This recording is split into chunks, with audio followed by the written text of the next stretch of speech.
Skandal korupsi tata kelola minyak mentah dan produk kilang pada perusahaan plat merah PT Pertamina Subholding mendapat perhatian Presiden Prabowo Subianto. Presiden Prabowo menegaskan akan membersihkan berbagai kasus korupsi, termasuk di PT Pertamina Subholding demi kepentingan rakyat. Lagi diurus itu semua, ya? Lagi diurus semua, oke. Kita bersihkan, kita tegakkan, kita akan pokoknya membela kepentingan rakyat. Dugaan adanya pengoplosan bahan bakar Pertamax usai Kejaksaan Agung membongkar kasus korupsi yang merugikan negara 190 triliun lebih. Belakangan memang mencuat ke publik. Namun dalam rapat dengar pendapat dengan Komisi 12 DPR, PTH Dirut Pertamina Patraniaga, Mars Ega Legowo Putra, memastikan tidak ada pengoplosan Pertamax yang dijual ke masyarakat. Semuanya sesuai spesifikasi yang ditentukan. Sehingga sangat tidak mungkin kami sendiri membuat skema-skema yang merugikan masyarakat. Patraniaga hanya punya fasilitas blending aditif, bukan fasilitas blending merubah RON. Itu yang harus Bapak pertegas, Pak. Betul, kita tidak mempunyai fasilitas blending merubah RON. Aktivitas blending yang kita lakukan untuk di terminal adalah mungkin untuk gasoil itu ada. Karena untuk produk solar kita menambahkan FAME. Yang untuk gasolin tidak ada, hanya untuk blending warna dan aditif. Pengamat otomotif Beben Juwana bilang, kasus korupsi dan dugaan penjualan Pertamax yang tidak sesuai dengan oktan telah mempengaruhi persepsi publik terkait kualitas BBM jenis Pertamax yang dijual Pertamina. Rasanya juga tidak mudah untuk mengembalikan kepercayaan masyarakat kepada Pertamax. Karena masalah ini pertama kali saya dengar itu sebetulnya sudah dari akhir tahun lalu. Sudah ada ribut-ribut di mana kendaraan yang mengisi Pertamax sampai mogok. Ketika belakangan di bulan Desember ada teman-teman yang pergi ke bengkel resmi merek besar. Itu sampai kepala montirnya mengatakan, jangan beli Pertamax ya. Nanti kejadiannya seperti ini, nggak cukup 40 juta, 50 juta untuk memperbaiki. Saya terkejut lagi sekarang baru rame-rame ada soal korupsi dan lain-lain. Oke Mas Bebin, jadi memang dalam kasus korupsi di Pertamina, Kejaksaan Agung telah menetapkan 9 orang tersangka. Kasus korupsi ini merugikan negara hingga 193,7 triliun rupiah. Kejagung menyebut total kerugian ini bisa bertambah, mengingat kasus korupsi ini terjadi dari tahun 2018. Tim Liputan, Kompas TV.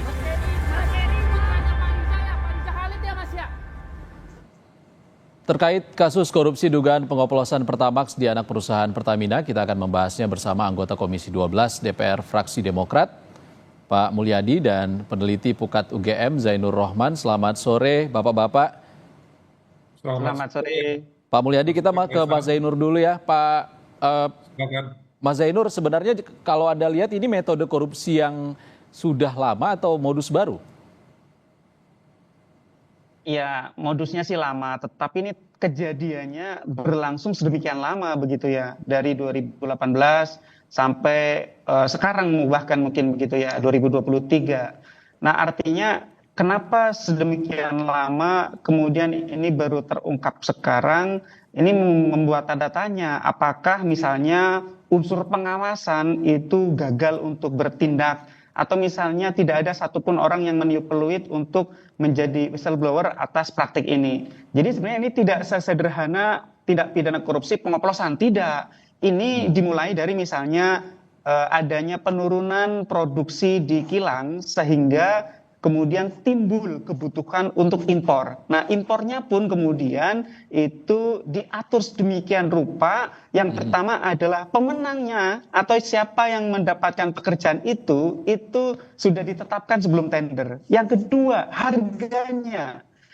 Harganya pun itu sudah ada permufakatan jahat sebelum tender itu dilakukan. Nah, kemudian dilakukan impor. Setelah dilakukan impor itu, menurut sangkaan dari Kejaksaan Agung itu dilakukan gitu ya, dilakukan pengoplosan tahun 90 bahkan 88 kemudian di blending menjadi RON 92. Tentu untuk RON 92 ini semua harus dibuktikan di depan persidangan. Tetapi saya ingin mengatakan bahwa dari konstruksi perkara ini menurut saya adalah satu bentuk kejahatan yang terencana. Begitu rapi dilakukan oleh orang-orang dengan tingkat jabatan sangat tinggi, bahkan tertinggi di organisasi itu, yaitu direktur utama, melibatkan antara BUMN juga dengan swasta. Di sana ada para broker. Nah, para broker ini kan orang-orang yang mencari rente begitu ya, mendapatkan fee, karena bahkan harga yang harus dibayar oleh negara itu jauh lebih tinggi begitu ya. Dan ini dimulai dari yang itu tadi saya sampaikan, adanya penurunan produksi kilang secara sengaja untuk menciptakan satu kebutuhan impor. Itu Mas. Oke. Dari 193 triliun kerugian itu ada juga dugaan modus pengoplosan yang tidak hanya merugikan negara tapi juga konsumen langsung. Itu menurut Anda seperti apa? Ya betul, ini tentu nanti harus dibuktikan oleh jaksa penuntut umum di persidangan kalau sudah masuk ke pokok perkara, apakah betul ada pengoplosan. Kalau betul ada pengoplosan, artinya publik dirugikan, sehingga tindak pidana korupsi ini tidak sekadar merugikan keuangan negara, tetapi juga yang kedua bisa merugikan perekonomian negara, yang ketiga bisa menimbulkan korban pada masyarakat, merugikan masyarakat. Nah, kerugian negara bisa dilakukan pemulihan melalui perampasan aset-aset kejahatan. Sedangkan dari sisi konsumen, bagaimana cara konsumen untuk dapat dipulihkan kerugiannya? Kalau memang benar misalnya nanti terbukti RON 88 atau bahkan RON 90 kemudian di blending menjadi RON 92, artinya kan publik harus membayar biaya yang lebih mahal untuk mendapatkan kualitas yang hanya sebenarnya RON 88 atau RON 90. Yang kedua, barangkali ada jenis-jenis kendaraan yang itu bisa rusak kalau diberi minum menggunakan RON 88 atau RON 90. Nah, ini kan timbul kerugian pada masyarakat. Nah, kalau timbul kerugian pada masyarakat, secara hukum, masyarakat bisa mengajukan gugatan. Tetapi kan kalau gugatan itu tidak mudah. Masyarakat bagaimana untuk membuktikan misalnya pernah beli Pertamax? Bagaimana misalnya masyarakat juga bisa membuktikan kerusakan pada kendaraannya? Itu tidak mudah. Dan mungkin itu ya salah satu yang bisa dilakukan adalah dengan class action bersama-sama. Itu Bang. Baik, Pak Mul, hasil dari pertemuan dengan Pertamina sebenarnya ada nggak sih modus pengoplosan Pertalite jadi Pertamax itu? Ya kalau dari rapat kita memang Pertamina membantah. Yang jelas kan sekarang yang kita tanya adalah Pertamina yang hadir pada saat rapat dengan Komisi 12. Kita tidak mau masuk ke domain persoalan hukum karena itu kan sudah ada ranahnya sendiri. Yang perlu kita lakukan sekarang adalah jangan sampai pengguna Pertalite atau pengguna Pertamax ini lari ke Pertalite.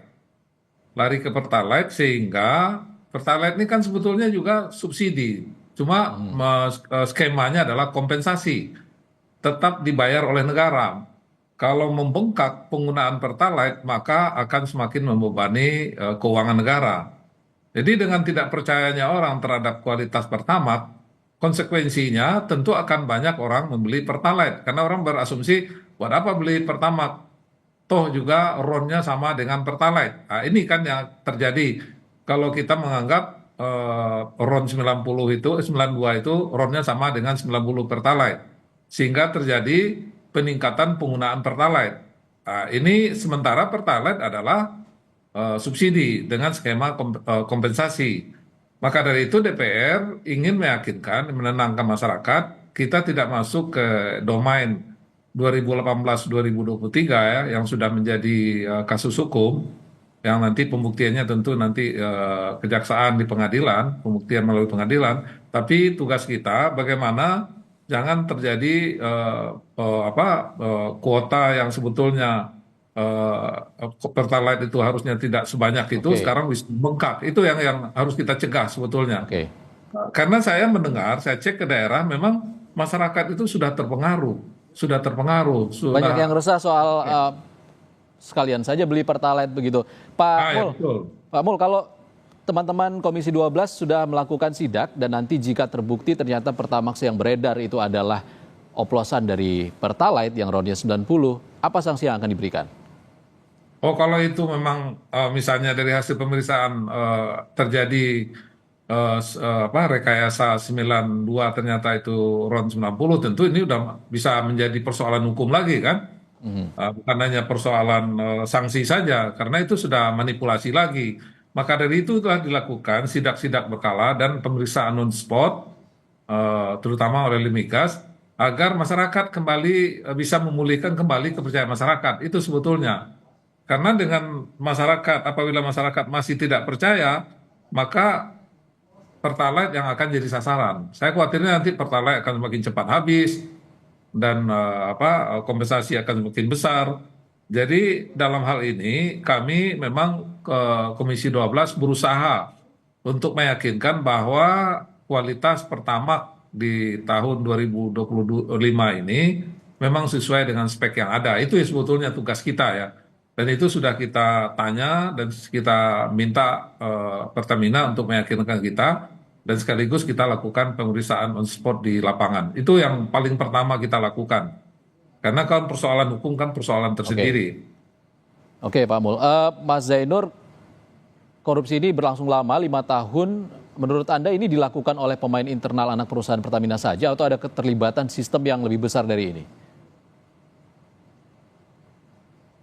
Ya, itu tugas penyidik ya untuk mengembangkan. Saya juga tidak percaya kalau korupsi sebesar dan sesistematis ini hanya dilakukan oleh 7 orang itu begitu ya. Iya misalnya yang lain tidak mengetahui, yang lain fungsi pengawasan tidak mendapatkan temuan, atau mungkin juga dari sisi mereka-mereka yang diberikan tugas, mereka tidak tahu bahwa tugasnya itu ternyata misalnya adalah satu tugas yang melawan hukum. Nah sehingga ini harus diungkap secara utuh oleh penyidik kejaksaan. Yang kedua adalah dari sisi swastanya. Apa benar ini hanya mereka-mereka ini yang menjadi pelaku begitu ya? Kita tahu misalnya ada nama yang muncul terus nih dalam kasus yang biasa publik sebut sebagai mafia minyak begitu ya. Dulu di kasus Petra, sekarang ada terkait dengan meskipun bukan yang bersangkutan begitu ya. Harus diungkap gitu ya. Kenapa? Karena ya biasanya ada beneficial ownership yang kemudian dia ada di balik layar. Nah, yang di balik layar ini yang harus diungkap oleh penyidik. Dan saya merekomendasikan kepada kejaksaan harus menggunakan pendekatan TPPU. Tidak sekadar undang-undang tidak pidana korupsi, tetapi juga harus dengan TPPU. Mengapa? Karena kalau kejaksaan berani state kerugian keuangan negaranya itu 193 triliun, itu besar sekali. Artinya ini mengalir kemana-mana begitu ya. Di situ kan ada bentuk-bentuk kerugian yang terkait dengan ada yang markup-nya, ada yang kemudian ekspor minyak mentah Indonesia juga itu dihitung sebagai kerugian karena itu tidak terserap oleh Pertamina Patraniaga begitu kan. Juga dari sisi impornya Bang, impornya itu kan disinyalir juga ada markup ya, juga kemudian dari sisi shippingnya. Nah saya melihat nggak mungkin lah hanya 7 itu. Ini uang yang sangat besar sehingga ini harus di tracing, follow the money gitu ya, dan semuanya biar tuntas. Jangan ada lagi misalnya 10 tahun lagi terungkap lagi misalnya mafia migas. Kapan Indonesia bisa bersih kalau lagi-lagi kasus seperti ini muncul tapi tidak dituntaskan hingga ke akar-akarnya mafianya Bang. Baik, tadi Anda juga bilang fungsi pengawasan, nanti kita nantikan hasil dari sidak yang dilakukan oleh Komisi 12. Pak Mulyadi dari teman-teman Komisi 12, terima kasih. Pak Mulyadi, anggota Komisi 12 DPR RI, dan Mas Zainur Rohman dari Pukat UGM sudah berbagi informasi bersama kami di Kompas Petang. Terima kasih Pak.